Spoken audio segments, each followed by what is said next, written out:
지난해 기준 국내 전체 수출에서 자동차와 배터리의 비중은 16%입니다. 도널드 트럼프 미국 당선인은 바이든 행정부의 대표 법안인 인플레이션 감축법과 칩스법에 대한 폐지를 공약으로 주장한 바 있습니다. 내수보다 수출에 의존하고 있는 한국으로서는 트럼프 2기 행정부 출범으로 인한 통상 안보의 변화에 대응해야 할 필요성이 높아진 상황입니다. 안덕근 산업통상자원부 장관이 13일 자동차, 배터리 업계와 릴레이 간담회를 했습니다. 참석자들은 내년에 들어설 미국 신행정부로 인한 글로벌 통상 환경 변화에 대해 논의했습니다. 특히 미국 대선 후보의 업계 관련 공약과 발언 내용 등을 모니터링해왔다며 트럼프 신정부의 정책 방향이 국내 업계의 이익과 부합되도록 소통하고 협력하겠다고 강조했습니다.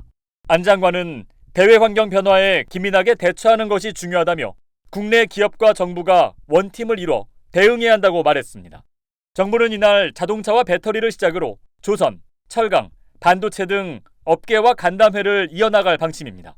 13월에 월급으로 불리는 연말정산 환급액은 매년 늘어 지난해 환급 대상 1인당 평균 환급액이 77만 원으로 집계됐습니다. 하지만 귀속 근로소득 신고자 2,053만여 명 가운데 추가 세금 환수를 통보받은 직장인은 398만여 명으로 19.4%를 차지했습니다. 1인당 추가 납부 세액도 106만 5,900원으로 집계돼 처음으로 100만 원을 넘어섰습니다. 이처럼 연말정산에서 한 푼이라도 더 돌려받기 위해선 해가 바뀌기 전 바뀐 연말정산 제도를 확인하는 것이 필요합니다. 국세청은 오는 15일 연말정산 미리보기 서비스를 개통하고 내년 연말정산 예상세액 계산을 돕습니다. 서비스는 지난 연말정산 결과와 올해 1월부터 9월까지 신용카드 사용액을 토대로 계산됩니다. 10월 이후의 예상지출 금액은 근로자가 직접 입력하는 방식으로 신용카드 소득 공제 금액을 미리 계산할 수 있습니다. 올해 연봉과 부양가족 공제 변경에 따른 인적공제와 신용카드, 의료비 공제 등도 미리 확인할 수 있습니다. 올해부터는 6살 이하 부양가족에 지출한 의료비에 대해 전액 세액공제가 되고 급여액이 7천만 원 넘는 근로자도 200만 원 한도 안에서 산후조리원 비용이 세액 공제됩니다. 다자녀 세액 공제액도 늘어나 자녀가 2명이면 세액 공제액이 35만 원으로 상향됩니다. 신용카드 등 사용 금액에 대한 소득 공제도 커져 올해 신용카드 사용 금액이 지난해 사용 금액의 105% 초과 시 초과 금액의 10%를 100만 원 한도에서 추가로 공제해줍니다. 국세청은 미리보기 서비스를 통한 절세도 가능하다고 설명했습니다. 공제와 감면에 대해 실수로 과다 공제하지 않도록 유의사항을 담고 연말까지 남은 기간 저축 지출 계획을 조정하는 정보를 제공할 계획입니다. 국세청은 또 한 번도 공제받은 적 없는 근로자 43만 명에게 전세자금 대출 등 주요 7가지 항목에 대해 맞춤형 안내를 진행한다고 밝혔습니다. 카드 소득공제를 받으려면 총 급여의 25% 넘는 금액을 카드로 결제해야 합니다. 다만 공제율의 차이가 있는데요. 신용카드는 쓴 돈의 15%, 체크카드는 30% 공제됩니다. 그러니까 총 급여의 25%까지는 신용카드, 초과 금액은 체크카드를 이용하는 게 좋습니다.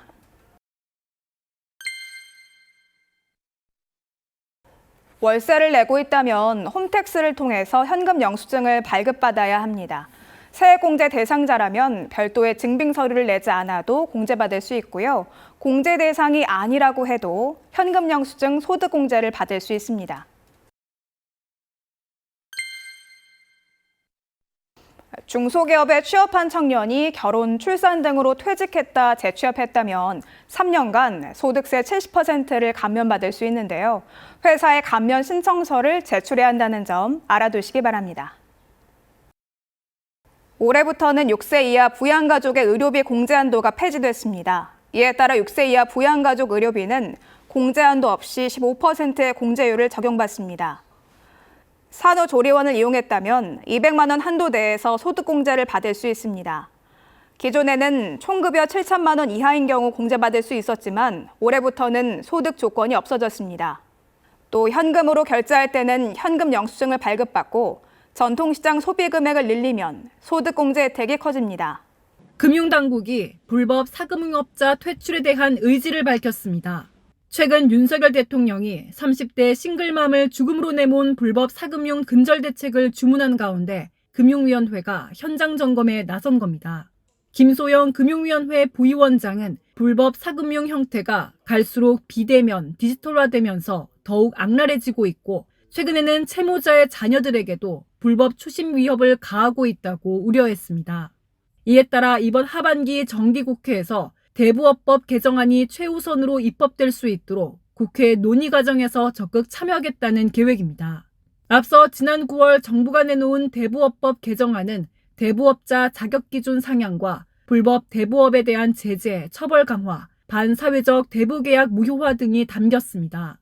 불법 사금융 피해자들에 대한 구제 방안도 논의됐는데 피해자들에 대해 법률적 지원뿐 아니라 금융과 고용, 복지 프로그램에 더해 정책, 서민 금융상품 등 경제적 지원도 추진하겠다고 밝혔습니다.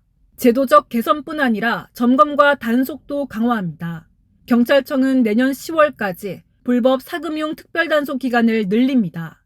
금감원은 불법 대부 광고와 대포폰을 신속히 차단하고 현재 진행 중인 반사회적 계약 무효 소송 지원에도 나서기로 했습니다. 지난 9일 시작된 코리아셀 페스타. 올해는 역대 최대 규모인 2,600개 이상의 기업이 참여했습니다. 할인 분야도 식품과 의류 등 생활용품을 비롯해 자동차와 가전, 문화, 레저까지 확대됐습니다.